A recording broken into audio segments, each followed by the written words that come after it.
भगवान किसे कहते हैं? उसे जिसने इस शरीर को बनाया है, या उसे जिसने इस शरीर को जन्म दिया है, और उसे भी जिसने इस शरीर को पढ़ा है, यानी डॉक्टर। अगर उसी डॉक्टर को बनाने की प्रक्रिया में धांधली होने लगे, उसी डॉक्टर की बनाने की जो प्रशिक्षण है उसी में स्कैम होने लगे, तो आप क्या कहेंगे? क्या इसमें सिर्फ उस डॉक्टर का नुकसान है? नहीं, इसमें उस पूरी सिस्टम का नुकसान है, उस पूरे देश का नुकसान है जहां वो डॉक्टर पढ़ रहा है, जहां वो डॉक्टर वो काम करेगा। एक खबर है, उसे मैं आपको बताता हूं, और उसे सुनने के बाद 50-55 घंटों से जो सोशल मीडिया पे ये ताना बाना चल रहा है उसके बारे में हम आपको बताते हैं। एनटीए ने एग्जाम नीट का जो कंडक्ट कराया था वो 5 मई को कंडक्ट कराया था, और 5 मई को एग्जाम होने के बाद 6 मई को ही ये कंप्लेन कई राज्यों में एफआईआर दर्ज किया गया कि पेपर लीक हो गया है। किसी के पास 15 मिनट भी नहीं था कि उस पेपर की जांच कराए कि क्या जो लीक पेपर है वो ओरिजिनल पेपर से मैच कर रहा है कि नहीं। किसी ने 15 मिनट भी नहीं निकाला इसके लिए। आप सोचिए, इस पे किसी की प्रतिक्रिया भी नहीं आई।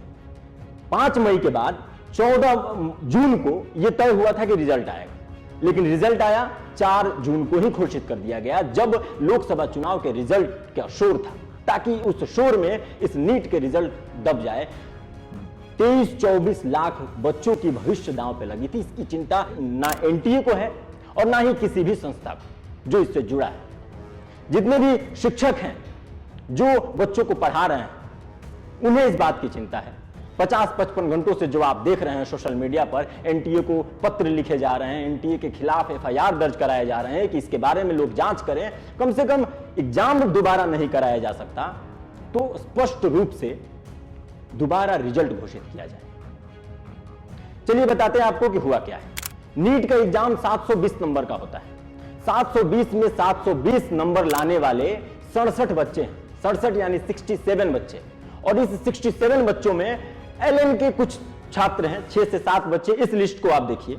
इस लिस्ट में जो बच्चे यहां पे अपना नाम लिखवाए हैं वो उन्होंने अपना टाइटल नहीं लिखवाया है, सरनेम नहीं लिखवाया है। यह भी इत्तेफाक है। हो सकता है वो जाति नहीं स्पष्ट करना चाहते हो। कुछ बच्चे ऐसे भी हैं जो बड़े बड़े इंस्टीट्यूट के हैं, उन्होंने भी इसमें टॉप किया है। 720 में 720 लाए, उनके बारे में कोई चर्चा नहीं हो रही है, वो विरोध भी नहीं कर रहे हैं इसका, जाहिर है करेंगे भी नहीं। लेकिन आप ये सोचिए कि 720 में 720 नंबर लाने वाले जो ये बच्चे हैं, क्या सचमुच इसके ये हकदार हैं? जो 23 से 24 लाख बच्चे जो इस एग्जाम में अपीयर हुए थे, क्या उनमें से कोई भी ऐसा बच्चा नहीं था जो सचमुच मेहनत करके इतना नंबर लाया हो? 600 नंबर पहले लाने पर एम्स जैसे इंस्टीट्यूट मिलते हैं, और अभी बीएमएस भी मिलना मुश्किल हो गया है 720 लाने वाले को। क्या है ये सिस्टम? क्या आपको नहीं लगता इस पर सोचने की जरूरत है? 720 नंबर तो ये अलग विषय है, लेकिन 718, 719 नंबर आए हैं जो एक चिंताजनक सवाल है। क्यों? क्योंकि 720 मार्क्स में मान लीजिए कोई एक बच्चा एक क्वेश्चन छोड़ देता है या गलत करता है तो 4 मार्क्स उसको छोड़ने के लिए मिलते हैं, 1 मार्क्स उसको माइनस होते हैं जो गलत करता है। तो उसका मैक्सिमम मार्क्स हो सकता है 715 या 716। लेकिन इस बार के रिजल्ट में 718 और 719 नंबर आए हैं, जिस पर सवाल करने पर एनटीए कहता है कि उन्होंने ग्रेस मार्क्स दिया है। ग्रेस मार्क्स क्या होता है ये हम आपको बताते हैं। ग्रेस मार्क्स इस आधार पर दिया गया है कि यदि कोई बच्चा एग्जाम हॉल में एंटर करता है और उसको आने में लेट हो गया है, किसी कारणवश ट्रैफिक हो या किसी भी कारण से उसको आने में लेट हो रहा है, एग्जाम की वजह से कोई देरी हो रही है, तो उसको ग्रेस मार्क्स दिया जाएगा।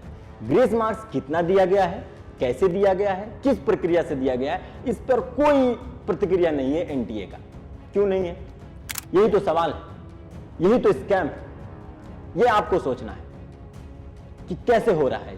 ट्विटर पर ट्रेंड चल रहा है कि नीट एग्जाम को दोबारा कराया जाए, उसका सपोर्ट कीजिए आप, क्योंकि ये सवाल केवल बच्चों का नहीं है। जो बच्चे डॉक्टर अब बनने वाले हैं, जिनको अब सीट मिलने वाली है, क्या सचमुच वो उसके हकदार हैं? ये भी सोचने का विषय है। जो बड़े बड़े इंस्टीट्यूट हैं, इसमें अलख पांडे जो पीडब्ल्यू चलाते हैं, उन्होंने भी इस अभियान में हिस्सा लिया है, और इस अभियान को बच्चों के साथ मिलकर एनटीए को राइट टू इंफॉर्मेशन के तहत आरटीआई फाइल किया गया है। फिर उस पर एफआईआर भी कई जगह हुए हैं। तो इस पे क्या निकल के आता है निष्कर्ष, ये हम आप तक जरूर खबर पहुंचाते रहेंगे। देश और दुनिया की तमाम बड़ी खबरों को देखने के लिए देखते रहिए VUA न्यूज। नमस्कार।